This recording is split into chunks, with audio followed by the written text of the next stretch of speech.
Aujourd'hui, je vous emmène une journée dans ma vie et dans mon assiette. Il y aura toujours des gens qui vont te faire des réflexions sur ton physique. Garder la motivation pendant la guérison. En fait, j'avais peur. Coucou, on espère que vous allez bien. Aujourd'hui, on se retrouve pour un nouvel épisode de Recover. Yes. Ça fait un moment là qu'on s'est pas retrouvés pour filmer. Ouais, c'est vrai. Mais moi, tu m'avais manqué. Mais oui. Mais du coup, on a eu plein de trucs à se raconter et au final, ça fait 1h30 qu'on parle. Vraiment. Vous avez filmé l'épisode. Grave. Oui. Et aujourd'hui, on va parler de la santé mentale. C'est assez vaste comme sujet, mais du coup, on va aborder plein de thématiques, je pense, et ça va être très intéressant. Comment tu te sens aujourd'hui et en ce moment? Ça y est, je fallait bien changer. Alors, je dirais que dernièrement, il y a eu pas mal de bouleversements. J'ai pris conscience aussi, en fait, disons que ma vie s'est décentrée des troubles alimentaires, ce qui fait que mes sources de préoccupation n'étaient pas liées aux troubles. Du coup, ça dépendait pas forcément de moi. Du coup, j'ai eu une sensation de perte de contrôle. Parce qu'il y a pas mal de choses qui se sont passées dans ma vie, surtout à mes proches et vis-à-vis de la vie, tu vois. Des aléas de la vie. Petite question, dis-moi. Si tu veux pas y répondre, y a pas de souci. À partir de quand tu penses que tu t'es vraiment décentralisée des TCA en vrai dans ta vie? Je pense que c'est le moment où tu t'y penses plus trop, quoi. Et tu constates qu'au final, t'as passé une journée sans y penser, tandis qu'avant, ça a occupé ta tête toutes les secondes. Là, dans ces moments-là, tu t'en rends compte. Mais dans la temporalité, est-ce que tu trouves que c'est quand même assez récent? Parce que comme on fait du contenu sur ça, c'est quand même quelque chose qui revient au souvent. final. Je pense que c'est toujours au coin de ma tête le fait d'y penser, mais c'est pas du tout de la même manière, tu vois, c'est plutôt de manière pédagogique. Je sais pas comment le dire, mais plutôt dans une recherche d'aide, de renseignement, de comprendre. Et c'est vrai que maintenant j'ai une perception des troubles que lorsqu'on me demande de l'aide ou qu'on me pose une question, je vais pas percevoir de l'envie ou de la jalousie envers une personne malade, mais au contraire, ça va plutôt être de la pitié. Pas de la pitié parce que j'ai trop pitié ou quoi que ce soit, mais parce que je sais ce que la personne ressent et j'aimerais lui dire que tout va bien, que tout va aller. Et les porter, parce que je m'identifie à la moi du passé, tu vois. Mais alors comment je vais aujourd'hui? Je pense qu'il y a plein de choses qui se sont passées dernièrement, autant dans ma vie que dans mon corps, que dans mon âme, que dans ma famille. Et c'était assez bouleversant. Dernièrement, je commence vraiment à trouver un équilibre, autant dans le domaine scolaire que amical, que alimentaire, que de poids, que de... toute ma vie, je pense. Et ça a été difficile parce que je suis vraiment passée par plein d'extrêmes, tu sais, autant dans l'extrême alimentaire que dans le surinvestissement scolaire, que dans le décrochage total. Et ça va mieux. Là, on a même allé courir une fois ce week-end. C'est vrai? Ça faisait des mois que j'avais pas fait de sport. Ouais, je sais que c'est quelque chose qui te faisait même pas un peu peur, mais... Ouais. Ok, trop mais cool. là, vu que c'était avec Noah, on a couru 20 minutes environ. Et en fait, c'était cool. Enfin, j'ai pas eu forcément le besoin ni l'envie d'y retourner, mais c'était sympa. Mais voilà. Disons que je suis dans une petite phase. Tu t'aimes bien expérimenter des choses. Ouais, mais la dépression hivernale, c'est vraiment quelque chose que je prends en plein fouet à chaque fois, chaque année. Genre là, par exemple, le temps qu'il fait, ça peut... Ah, ça me mine le moral. Mais c'est pour ça que j'essaie de m'entourer, de faire des petites lumières chaudes, de faire ce qui me plaît la journée, puis voilà. Je comprends de ouf. Et toi, comment tu te sens en ce moment? Bah écoute, en fait c'est fou parce que moi j'ai envie de te dire je vais bien, parce que tu vois je me sens pas mal, mais pareil j'ai des petites remises en question. En fait c'est fou parce que tu vois je peux aller hyper bien et vivre un petit élément dans ma vie et du coup je suis là en remise en question pendant 2 jours en mode machin, et en fait j'ai l'impression de vraiment varier dans mes émotions en ce moment. Mais du coup je pense que oui c'est la vie et ça a aucun impact du coup bien évidemment sur mon alimentation comme ça avait pu sur les TCA, parce que pareil en fait ma vie est plus centrée sur ça. Du coup j'ai l'impression que tous mes problèmes c'est vraiment enfin tu vois c'est autre. C'est autre, c'est une autre envergure, c'est ta vie qui est centrée autour d'autre chose. Et oui, donc voilà, mais globalement ça va. Je pense que c'est aussi lié à l'hiver, mais tu sais comme en hiver t'as moins envie de sortir. C'est vrai que, en tout cas, j'ai une phase là avant où j'avais envie de sortir tout le temps, voir plein de gens, et là je suis un peu dans un truc où j'ai pas trop envie. Et du coup, forcément, il y a un peu cette question de solitude qui revient et tout, mais je veux dire, c'est pas quelque chose qui me pèse, mais forcément, voilà. Je pense que ça fait partie de la santé mentale aussi, c'est genre ce sentiment de solitude et tout. Mais c'est clair. Mais toi, tu vis comment? Je me demandais comment tu vis le fait de vivre seule, surtout que c'est assez récent. Parce que t'as toujours vécu avec tes parents, donc ça se passe comment toi? Bah écoute, franchement, ça se passe trop bien, je suis tellement contente, j'aime trop ma routine toute seule et tout. C'est vrai? Ouais, grave. Franchement, j'aime trop, genre je me sens hyper indépendante et tout. Mais je sais que j'ai besoin de voir des gens, par exemple, tu vois, hier, j'ai fini assez tard l'école et j'avais pas envie d'être toute seule. J'avais pas envie de rentrer et de me sentir toute seule. Et tous mes potes étaient là, viens en soirée avec nous. J'étais là, non, j'ai pas envie d'être en soirée non plus. Du coup, je suis juste allée chez mon papa parce que j'avais envie de juste être avec ma famille, d'être posée, de discuter, et ça m'a fait trop du bien. Donc je sais que, tu vois, j'ai la chance qu'ils habitent dans la même ville, mais je sais que si j'ai besoin, Enfin, si j'ai pas envie d'être seule, j'ai des moyens de ne pas l'être. Et tu vois, par exemple, ce soir, je vais rentrer chez moi et tout va bien, mais du coup, tu vois, genre, je fais en fonction de ça. De comment tu te sens. Ouais. Et parce que j'imagine que pour plein de personnes, et même moi ça a été une crainte, pendant des années je me suis dit que je ne pourrais jamais vivre en dehors de chez mes parents. Enfin, je pourrais jamais vivre seule parce que je me disais, étant donné que je me nourris pas pour moi mais pour les autres, qu'est-ce que je vais faire quand je vais me retrouver seule en études ou quoi. Et franchement ça me terrorisait. Toi, est-ce que tu as eu cette crainte, même si tu étais guérie des troubles alimentaires, même si tu n'avais plus de crainte vis-à-vis de ça, est-ce que t'as pas eu un moment de panique, comment ça va se passer seule, comment je vais faire face à mon alimentation, mon rythme, etc. Tu l'as vécu comment? Pas tant, parce que je sais que j'étais à un stade où ça allait. Je pense qu'il y avait un peu ce truc parce que peut-être mais vraiment très furtif de j'espère que je vais pas refaire des crises. Alors qu'en fait c'est hyper débile parce que je sais que non.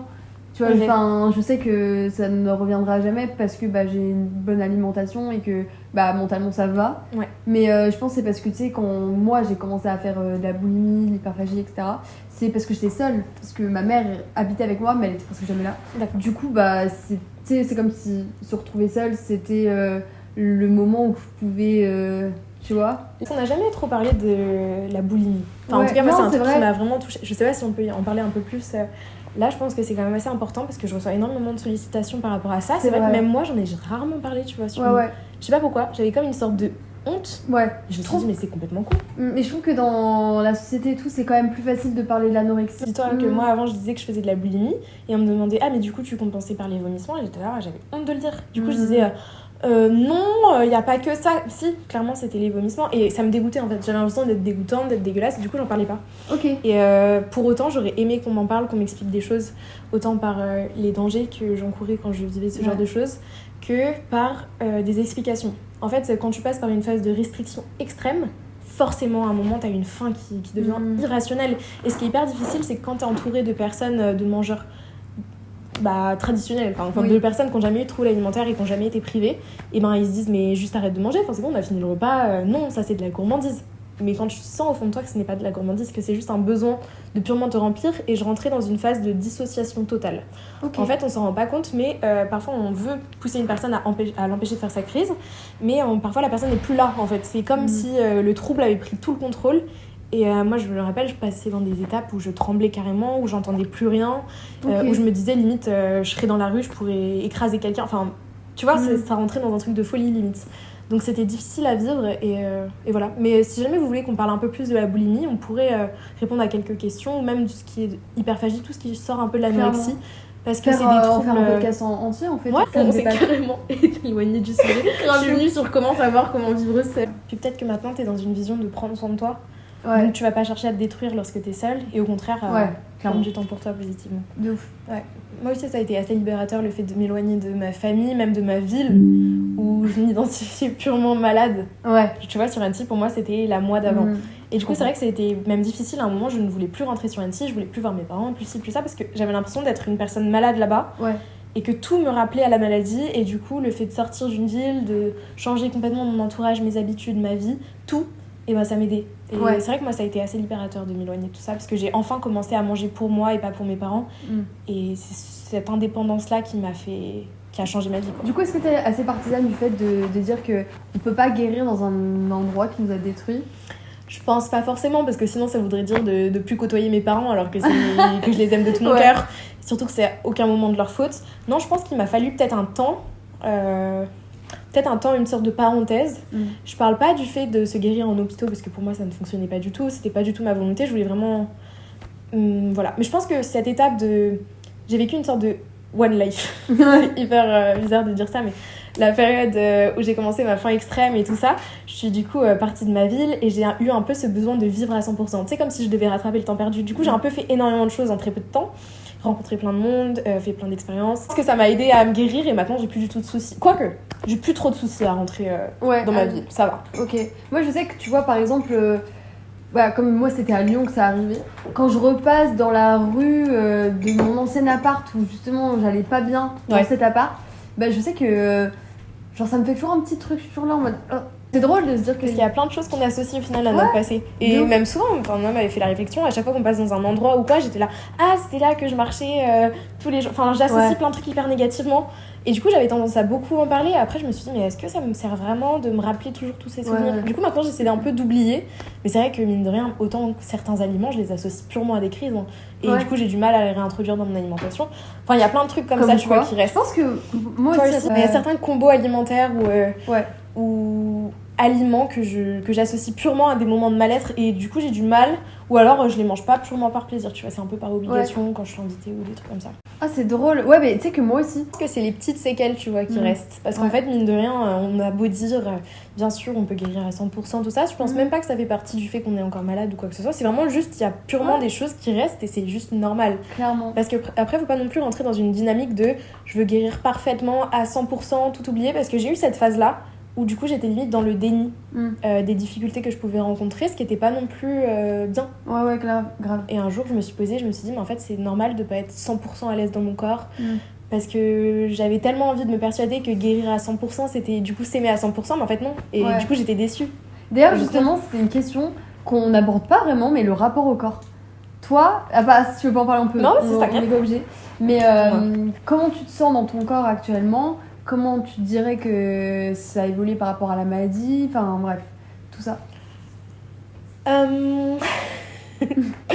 Alors, déjà, mon corps a énormément changé ces dernières années. C'est vrai que je vis quand même des fluctuations de poids assez importantes.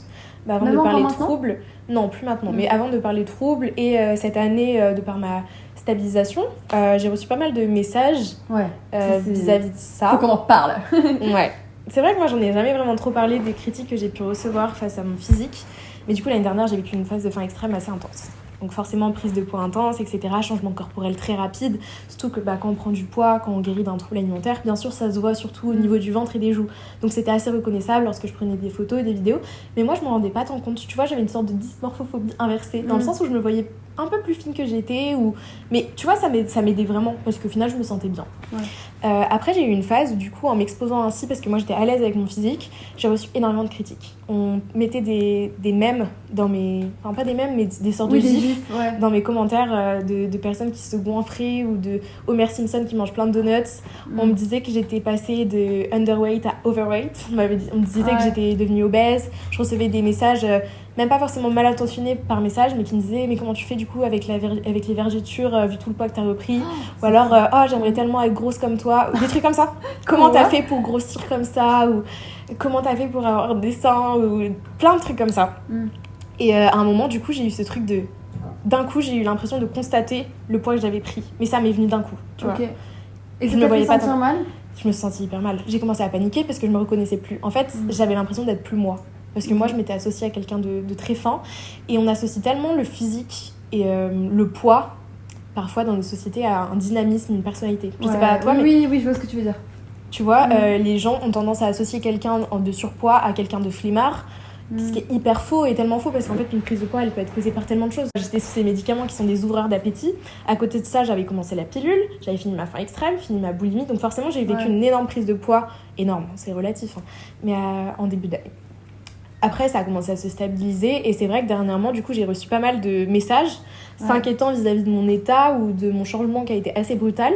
En fait, sachez que vous ne connaissez pas tous ma vie.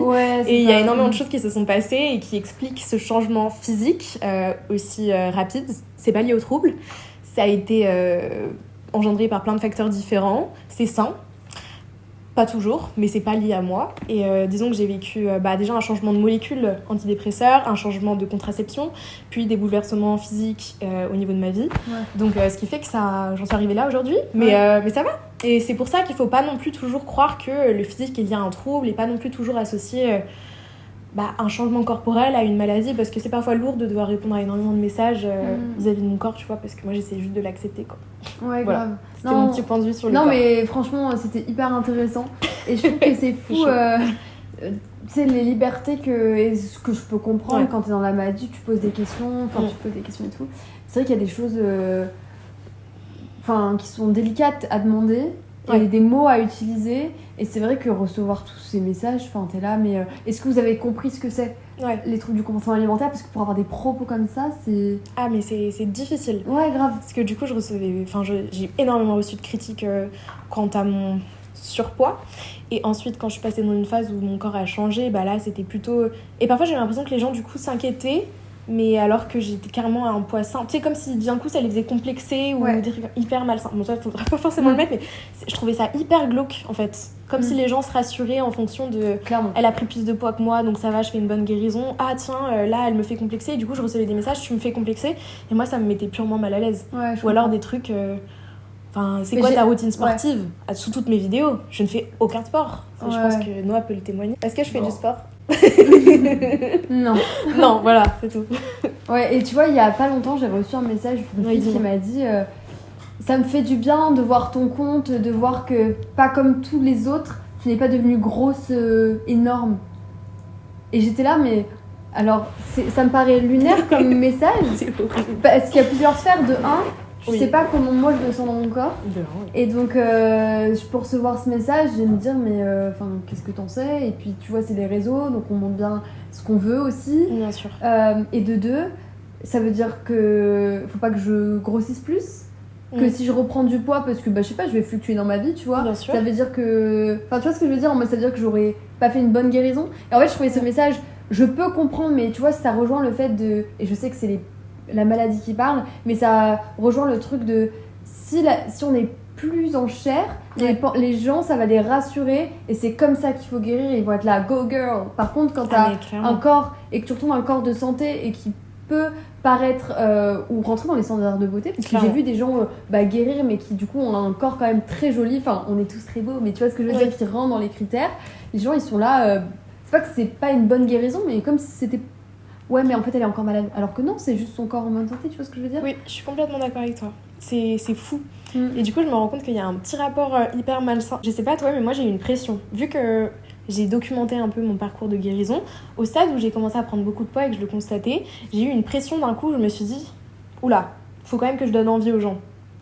C'est horrible, mais je me suis mis une pression de malade en me disant, mais là si je tombe dans un extrême où vraiment j'atteins trop un poids élevé, parce qu'en fait c'est normal. En fait c'est normal au moment de ta guérison de prendre plus de poids que tu en avais perdu, et d'arriver à un stade où forcément le poids est pas forcément très bien réparti, où tu te sens mal dans ton corps, mal dans ta peau. En fait c'est l'étape nécessaire. En fait c'est comme quand non, je vais faire une comparaison avec le cancer, mais c'est comme quand tu te retrouves chauve après une chimio, t'as une phase où les cheveux ils repoussent bizarrement, puis après tu commences à retrouver ta longueur. En fait, je l'explique un peu de cette manière. En fait, t'es en convalescence. Faut pas s'attendre à d'un coup, en claquant des doigts, à avoir ton corps de rêve, ton corps en pleine santé, ton corps à son meilleur état, à son prime. Parce qu'en fait, c'est pas possible. J'ai retrouvé des photos là dernièrement de ma période. J'étais pleine de boutons par la nutrition. J'avais quelques cheveux, des repousses comme ça. Je ressemblais à un hérisson. J'avais des épis de partout.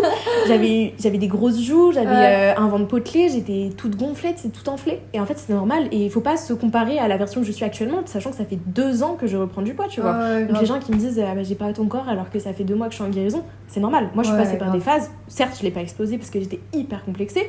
Mais vous en faites pas, c'est normal. Ouais, grave. Et puis même le nombre de jours et que ça prend où tu sais, t'es ballonné et tout, et que forcément t'es pas comme tout le monde, et parce que tout le monde n'a pas vécu ce que t'as vécu, tu vois. Mais c'est clair, puis on est tous différents aussi. Mais grave, je suis totalement d'accord. Mais du coup, c'est vrai que. Puis les fluctuations de poids, c'est normal aussi. Ouais, grave. Tu vois, la semaine dernière, j'ai eu mes règles, j'étais constipée, je me reconnaissais plus, limite, j'arrivais plus à fermer mes pantalons. Et là, cette semaine, ça va. Enfin, c'est juste, ça fluctue carrément. Il faut pas se fixer sur les autres. Enfin, c'est hyper difficile. Je sais qu'on a tendance à se comparer, c'est humain. Mais essayez de mieux vous comparer dans un sens positif, mais pas non plus en essayant de satisfaire la maladie en vous disant, bon, elle mange plus que moi aussi, ou ça. Enfin, c'est vrai que c'est discutable du coup, l'exposition qu'on a sur les réseaux. Parfois je me demande est-ce que mes vidéos potentiellement ont un effet bénéfique, ou est-ce que mes vidéos où je vais pouvoir montrer des idées de repas ou comment on peut arriver à un stade de liberté alimentaire, est-ce qu'elles sont prises comme inspiration pour aider, ou est-ce qu'elles sont prises pour déculpabiliser? Et c'est vrai que c'est des questions que je me pose. Après j'ai envie de te dire, toi tu les fais parce que t'aimes ça, et que toi ton but, t'as un but dans ces vidéos. Maintenant comment l'autre le perçoit, j'ai pas envie de dire que c'est son problème, mais un peu aussi, tu vois. Enfin, c'est un sujet un peu touchy en vrai. C'est vrai que ça a pu te faire culpabiliser, de dire mince, est-ce que je... Bah c'est vrai que j'ai l'impression de parfois m'exposer à énormément critique, tu vois, des gens. Et dernièrement, j'avais fait une petite vidéo sur les aléas de la guérison et j'ai reçu un commentaire d'une anglaise ou d'une américaine qui m'a pas mal touchée, pas mal perturbée, qui m'a préoccupée aussi. C'était en fait en montrant ces vidéos-là de quand tu vas mal, t'es tétrifine, bah, tu stigmatises les TCA et tu rends les gens illégitimes.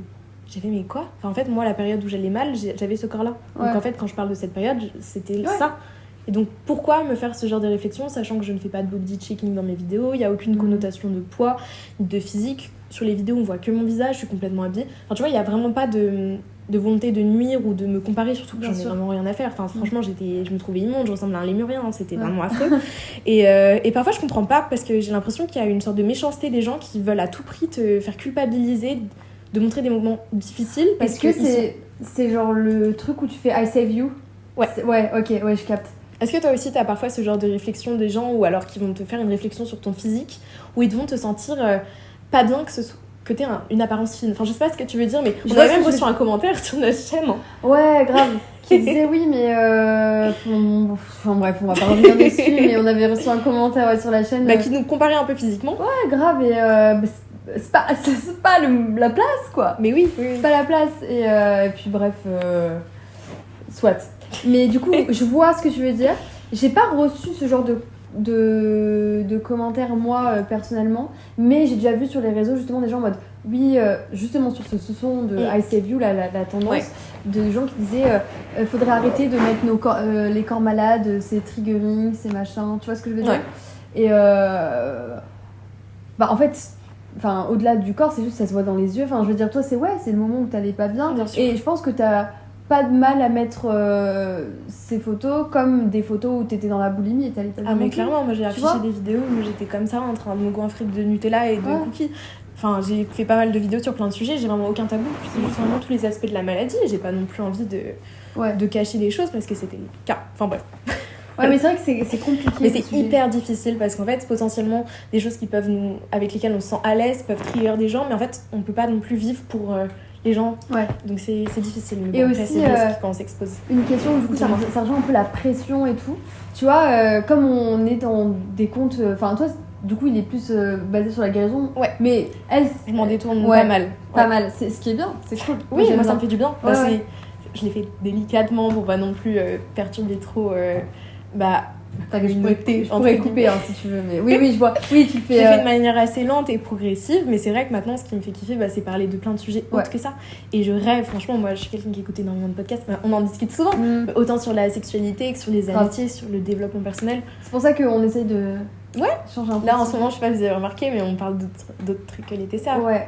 Même si et moi ça me fait du bien aussi. Ouais, et moi du coup, par rapport à la pression à des réseaux, comme j'expose et j'aime sensibiliser, j'aime éduquer sur ce sujet, c'est trop cool, mais ça met la pression de comme s'il fallait être parfaite, tu vois, et pas montrer ses moments de faiblesse.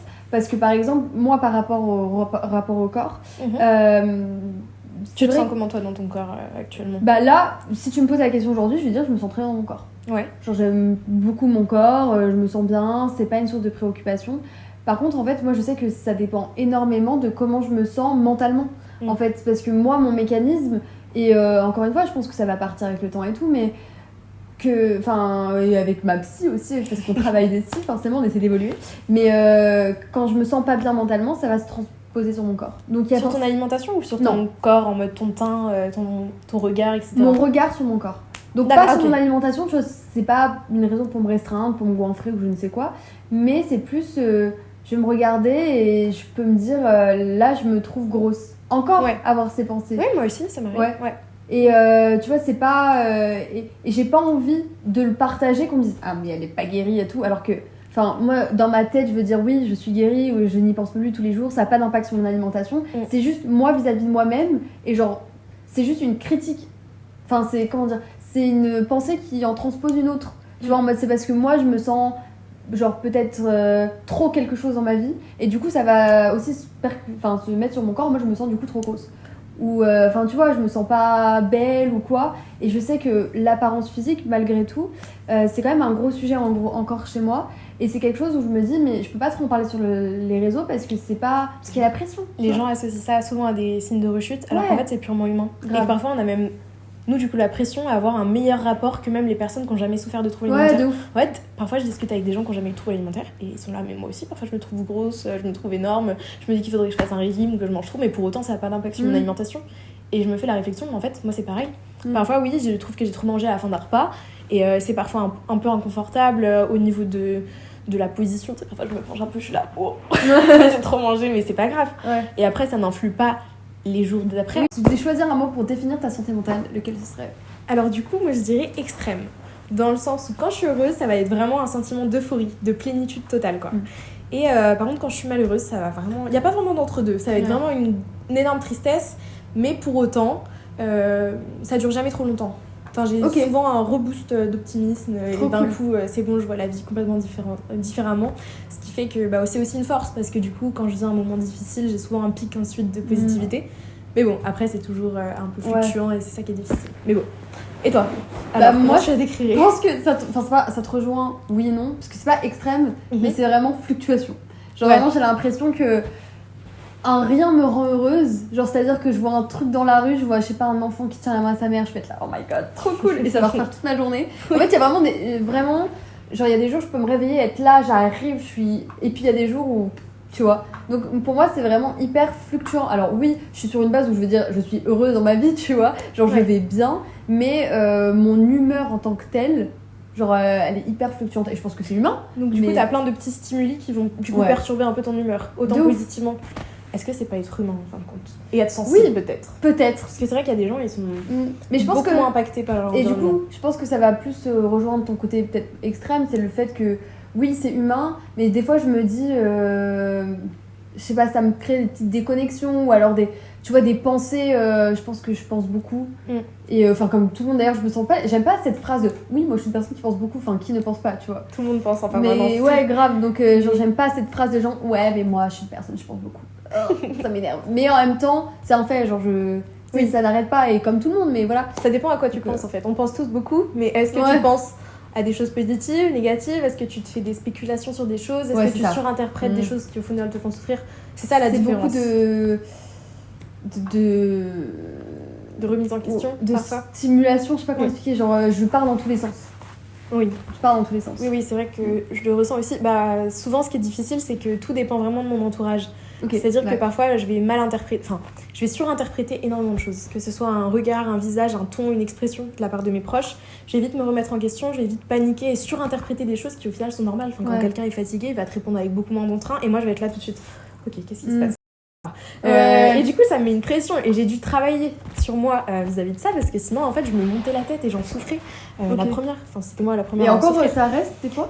Ça reste ou c'est vrai que quand quelqu'un va mal, quand quelqu'un de mon entourage exprime une différence dans son ton ou dans son vocabulaire ou quoi, je vais tout de suite le notifier. Avant ça allait même jusqu'à comment je m'exprimais par message vis-à-vis de mes amis. J'allais me dire ok là il y a pas assez d'emojis, est-ce qu'elle se sent bien, qu'est-ce que j'ai fait de mal, et je me mettais à paniquer. Après j'ai pris du recul et j'ai compris au fur et à mesure du temps que même moi en fait je suis la première quand je vais pas bien de répondre hyper froidement alors que j'ai rien contre la personne, mais donc c'était arrêter de prendre les choses personnelles. Je me sens vite agressée, comme si tout tournait autour de moi alors que en fait je me flagellais un peu dans le sens où chaque comportement des gens, chaque trait de souffrance était forcément lié à moi, à quelque chose que j'avais fait. Et un jour, je me suis détachée, je me suis dit, mais en fait, non, je ne suis pas le centre de leur vie. Et ils ont des fluctuations comme moi j'en ai qui sont aucunement liées aux autres. Donc, il faut travailler là-dessus. Je suis d'accord. Je pense que... Toi aussi, tu disais tout ça? Ouais, peut-être. Et plutôt en amour ou en amitié, toi? Enfin, est-ce que tu avais ce truc de quand tu étais en couple, tu ressentais du coup une pression et tu surinterprétais toutes les réactions, un peu, des fois? Ouais, un peu, ouais. Mais je pense que c'est inévitable, je pense que tout le monde est un peu comme ça, non? Tu penses pas? Moi j'ai eu beaucoup ça dans mes relations passées parce qu'au final j'étais pas du tout dans la communication. C'est-à-dire qu'à partir du moment où je ressentais un froid ou un truc, j'encaissais et je disais rien, j'osais pas demander tout ce qui me préoccupait, tandis que maintenant si je ressens un changement de ton ou un truc qui me fait paniquer, en fait je l'exprime tout de suite. Mais c'est la peur d'être détesté? Pourquoi tu parles comme ça? Comment? C'est la peur d'être détesté en mode il me déteste ou non, pas du tout la peur d'être détesté, mais la peur qu'il y ait quelque chose qui ait changé entre nous ou un truc qui ait changé, un truc qu'on me dit pas et qu'on n'ose pas me dire, parce que j'ai eu souvent ce truc de les gens peut-être me prennent pour une personne trop sensible, trop faible mentalement de par mon passé, donc les gens n'osent pas me dire les choses franchement. Et ça, du coup, ça a toujours été une crainte. J'ai toujours eu peur qu'on n'ose pas me dire qu'on s'était lassé de moi ou des choses comme ça. Du coup, je surinterprétais peut-être un peu toutes les réactions en disant ok, là c'est le moment, mais il ose pas me le dire parce qu'il a peur que je rechute ou quoi. Et du coup, maintenant que je suis dans ma relation actuelle, j'ai aucun souci vis-à-vis de ça, et parce qu'en fait je l'exprime et qu'on communique, donc c'est bien. Ok, trop cool. Trop bien. Du coup, quand il y a des petits changements et tout, t'es pas là. Okay. Non, pas du tout. Bah, je vais le verbaliser et je vais dire tu veux quoi là? Tu vas quoi là? Tu veux quoi? Et est-ce que tu penses qu'on est tous égaux face à la santé mentale? Parce que tu vois, il y a des gens en mode. qui sont très là en mode non, mais la santé mentale, EMDR, c'est rien, ou t'en fais trop, ou. Tu vois? On n'est pas du tout égaux là-dessus. On a tous du coup une sensibilité complètement différente. Il y a des personnes qui vont être très intelligentes, mais d'un point de vue logico-pratique. Je sais même pas si c'est ça le terme. Pratico-pratique. Des gens qui vont être très, très intelligentes sur le terme pratico-pratique, qui vont avoir une intelligence très mathématique, scientifique, très cartésienne, etc. Et t'as des gens qui au contraire vont avoir une intelligence hyper émotionnelle. Le fait d'être hyper littéraire, hyper passionné par l'art, l'esthétisme, etc. Et je me rends compte que ça, mine de rien, ça fait des personnes totalement différentes. Enfin, moi, j'ai l'exemple de mon père qui est hyper mathématique, c'est un ingénieur à fond, et ma mère, hyper sensible, hyper dans l'accompagnement, dans la santé mentale, tout ça. Et je pense que je suis plutôt de son côté. Ce qui fait que j'ai toujours senti un déséquilibre entre mon père et moi. Okay. Dans le sens où j'avais l'impression d'être pas comprise sur plein de sujets. Et un jour, je me suis rendu compte que non, on n'était pas du tout égaux, quoi. Parce qu'en fait, on n'a pas du tout la même sensibilité. Et même de par certains héritages, tu vois... Enfin, en fait, il y a plein de maladies mentales qui se transmettent génétiquement. Et dans ma famille, j'ai eu un lourd passif entre ma mamie qui est bipolaire et mon tonton qui était schizophrène. Bah, je pense que j'avais une sensibilité, mine de rien. C'est vrai que exposé comme ça, pardon. Oui, bah en fait, mais surtout que là encore, c'est que la moitié. Hein. J'avais aussi mon autre papy qui était border.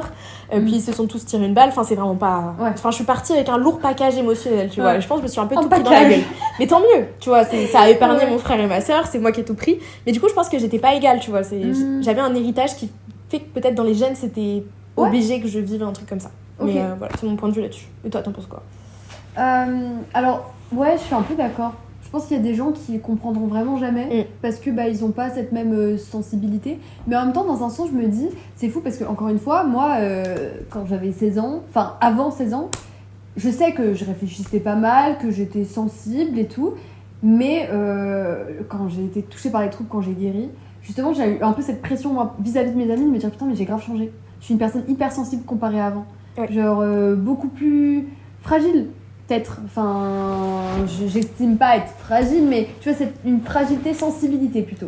Et je me suis dit, mais c'est fou parce que ça me ressemble pas. Enfin, ça me ressemble. Toi, tu t'associes plutôt à un caractère. En fait, je sais que avant 16 ans, j'en avais rien à foutre. Mais quand je dis rien à foutre, c'est-à-dire que le regard des autres. J'avais une part de sensibilité, mais tu vois, c'était pas aussi accru. Et du coup, je me suis dit, mais. Tu vois, donc je pense qu'il y a un moment où si t'es touché par un petit truc. Tu deviens plus sensible. Ça peut varier en fonction de... Tu vois. Et du coup, tu penses que la sensibilité et notre personnalité est liée à ce qu'on vit plutôt que du coup à nos gènes, en gros? Non, je pense qu'il y a une grosse part des deux. Ouais, je pense que c'est un peu des deux. C'est par l'éducation et le vécu aussi. Grave. Et l'héritage génétique, j'y crois de ouf. Surtout que c'est même prouvé scientifiquement actuellement. J'espérais juste ne jamais transmettre de troubles alimentaires. Grave. De ouf. À mes futurs enfants. Ça, c'est aussi une peur, hein. Je sais pas toi, mais c'est une peur que j'ai au fond de moi. Mais moi, c'est un objectif pour guérir en mode je ne veux pas donner l'exemple de la meuf qui fait tout le temps des mimes et tout. Mais clairement, mais tu sais qu'apparemment, même quand tu ne donnes pas de mauvais exemples et tout, et ça, même si tu n'en parles pas à tes enfants et qu'il n'y a aucun signe, parfois, il y a un terrain génétique qui fait que... Enfin, j'en ai entendu parler et ça m'a terrorisée, mais après, je me suis dit, bon, ça va pas forcément arriver. Puis on connaîtra les signes. Oui. Et du coup, je pense que si ça arrive à un de nos enfants, on pourra essayer de... Tu vois. Mais oui, je comprends cette peur, en vrai. Peut-être qu'en fin de compte, on en parle juste plus parce que j'ai eu une discussion avec une copine que j'ai vue ce week-end et on a constaté toutes les deux que par des discussions, par des rencontres, quand on rencontre des gens en soirée, plus particulièrement des filles, et je sais pas si c'est parce qu'on en parle plus ouvertement ou parce que la parole s'est libérée sur ce sujet, mais j'ai l'impression qu'il y a une augmentation totale des troubles alimentaires, en fait. Et j'ai l'impression que là, tout le monde en souffre. Ouais. Non, quand on parle, Grave. à un certain degré, sous certains aspects. J'ai l'impression que c'est de plus en plus présent et c'est fou. C'est à la fois positif que la parole se libère, mais à la fois aussi inquiétant, quoi. Je suis là, waouh. Je suis d'accord C'est et difficile. je trouve que du coup ça aussi engendre le truc de censure un peu, où comme les gens en parlent plus, il y a vraiment ce truc de il faut pas dire certaines choses. Mais ça rejoint un peu tout dans la société où il y a beaucoup de tabous maintenant. Et j'en parlais avec quelqu'un. C'est le truc de censure dans notre société aujourd'hui. Il y a tellement de trucs que tu Comme sais, quoi les tabous. d'où enfin pas des tabous mais plutôt tu vois des choses que par exemple on coupe dans la vidéo parce que on sait que si on le dit, même si ça part pas d'une mauvaise intention, il y aura ce truc de c'est un truc qu'on peut pas dire, tu vois. Pourquoi je partais sur ça déjà? Non, mais c'est parce qu'on parlait du fait qu'il y ait beaucoup de troubles alimentaires. Enfin, Ouais. en tout cas, que la parole s'est beaucoup plus exprimée. Et du coup, bah, je trouve qu'elle s'est beaucoup plus exprimée, mais du coup, ça fait que aussi on est un peu limité dans ce qu'on doit dire parce que bah, les gens ils vont te là, mais non, à plus pointer du doigt. Je sais pas. On peut vite être accusé de perturber des gens, mais parfois j'ai envie de dire, en fait, si tu es perturbé par ce qu'on dit, c'est parce que tu es plus perturbé que moi. Enfin, c'est hyper bizarre. Oui, Mais j'avais souvent ce truc-là, en fait, quand on dit que c'est trigger, alors que c'était purement une photo de mon visage amaigri et pas mon corps ni quoi que ce soit qui peut référer à de la maigreur. Je me disais, non mais là, il y a un problème. C'est toi qui es inconfortable avec quelque chose, c'est pas forcément moi, là, pour le moment. Mais après, c'est quelque chose d'hyper discutable et je pense qu'on n'a pas du tout le même point de vue en fonction de notre stade de guérison ou de maladie. Mais ouais. C'est assez discutable, c'est compliqué. Ouais, c'est... pareil, j'étais tombée sur un TikTok où c'était une fille qui disait... bah, justement, un peu ça, qui défendait... Enfin, moi, je pose bien ce que je veux, en mode où elle donnait des conseils, je crois, pour maigrir, ou je sais plus trop quoi. Et elle disait, bah, genre, je pose bien ce que je veux, si ça te trigger, c'est pas mon problème, quoi. Oui, et du c'est coup, aussi hyper discutable, je sais pas. Bah, c'est ça. Et j'étais là, d'un côté, oui, c'est vrai, parce que, tu vois, il y a des choses où... Pareil, des vidéos où juste tu postes tes poids, ta tête, et les gens, ils sont là, non, mais tu fais ci, tu fais ça, et en fait... Bah, si t'es trigger par ça, c'est que peut-être que c'est toi aussi qui a un problème, comme tu l'as dit. Mais aussi, c'est aussi à nous de faire attention. Ah, mais clairement. Et, tout, donc et on le fait. Oui. On fait toujours attention, il y a des choses qu'on censure, parce qu'on se dit que nous, on a un stade où on peut le prendre à la légère, même limite en rigoler. Enfin, c'est même pas limite. Moi, franchement, je rigole de plein de choses. Et heureusement, c'était mon rêve d'un jour en rigoler. Mais il y a plein de choses qu'on peut pas mettre, il y a plein de choses qu'on censure, parce qu'en fait, on s'adresse à des personnes qui sont malades. Et du coup, c'est parfois une responsabilité importante, honnêtement. Grave. Et toi, comment tu vis du coup la pression des réseaux sociaux, des messages que tu peux renvoyer, et même... est-ce que tu ressens parfois un peu de la pression vis-à-vis de ce que les gens te demandent? Tu sais, parfois j'ai l'impression que quand tu t'exposes sur les réseaux sociaux, les gens vont vite partir du principe que tu as quelque chose à leur donner. Alors qu'en fait, les réseaux sociaux de base, c'est quelque chose que tu fais par passion, toi. Enfin, c'est toi qui décides. Et d'un coup, tu as plein de sollicitations. Donc toi, tu vis comment? Carrément. Bah, c'est vrai que c'est une question qui s'est posée parce que dernièrement j'ai posté des poèmes de mon frère et du coup même lui il m'a dit mais maintenant j'ai l'impression que je dois quelque chose à quelqu'un, tu vois. Je dis bah alors non. Mais tu vois, c'est comme si les gens si t'as excellé une fois ils s'attendent à ce que t'excelles tout le temps ou que si tu leur donnes une chose une fois ou deux fois et bah tu vas leur donner tout le temps. Et du coup je pense que c'est ça aussi qui fait que bah tu sais quand t'as envie d'aller vers un autre contenu faut vraiment le faire en douceur parce que les gens ils vont te dire pourquoi tu fais plus ce que tu faisais avant. Ou alors pourquoi c'est pas aussi bien. Et je pense que même les gens qui font en mode genre je sais pas l'énaciation, des trucs comme ça, il y a cette pression de il faut toujours donner la même qualité que ce que t'as pu donner à un moment. Et ouais je trouve que c'est vrai. Ou même des gens qui attendent des choses de toi comme si t'étais leur pote. Et en fait tu leur dois rien en soi. Oui, c'est difficile. C'est vrai. Enfin tu leur dois quelque chose parce qu'ils t'apportent quelque chose, mais tu ne dois pas quelque chose en soi, tu vois. Oui, en fait, c'est un système de demande qui est hyper importante et comme si en fait tu étais à leur service et que du coup c'était ton job de produire du contenu selon ce qu'ils te demandent. Et en fait, à un moment, je me suis posée et je me suis dit, mais non, en fait, c'était de mon initiative, c'est de mon plein gré, c'est moi qui contrôle l'image que je renvoie et les sujets que je vais aborder. Mais avant, je me suis mis... Enfin, c'est pour ça que je voulais savoir, toi, ton point de vue, parce que je m'étais mis une pression sur traiter de ces sujets, quitte à faire même des choses qui me plaisaient pas ou parler de sujets qui me plaisaient pas ou dont j'avais pas du tout envie de parler. Et un jour, je me suis posée, je me suis dit, bah non, en fait, c'est pas une offre et une demande. Là, on n'est pas en train de faire du marché, je suis même pas payée. Enfin, c'est ma passion, c'est pas mon job. Grave. C'est pour ça qu'il faut savoir mettre des limites. Mais c'est assez discutable. Puis nous, imagine, c'est à une petite échelle. Imagine les gens, les situations, ça doit être une pression monstre. En fait, les gens vont toujours transposer leurs envies sur toi. Et il faut savoir mettre une barrière pour pas non plus ne plus être en valeur avec ce que t'es. On va pas se forcer à être quelqu'un qu'on n'est pas. De ouf. Et puis, si je ne t'apporte pas ce que tu veux, bah t'es libre de partir. Bien sûr. Bah donc, heureusement. Donc voilà. Genre soit tu prends ce que je fais, soit tu prends pas, tu vois. Et c'est vrai que c'est une pression en vrai un peu énorme. Même, est-ce que toi tu le ressens même aujourd'hui de te voir, il faut que je filme, il faut que je fasse ça?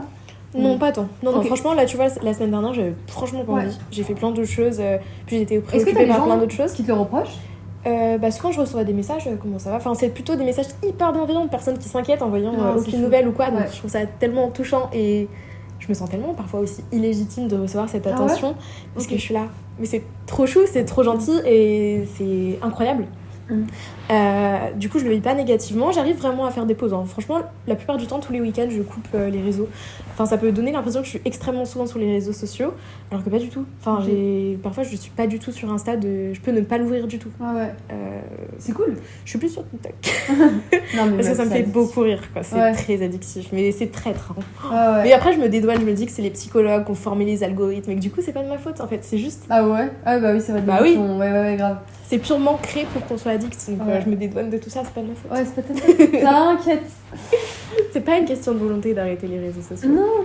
Non, c'est pas. En vrai, moi je me dis que je sais qu'avant je passais pas autant de temps sur mon téléphone. Genre avant je devais être à 2-3 heures par jour.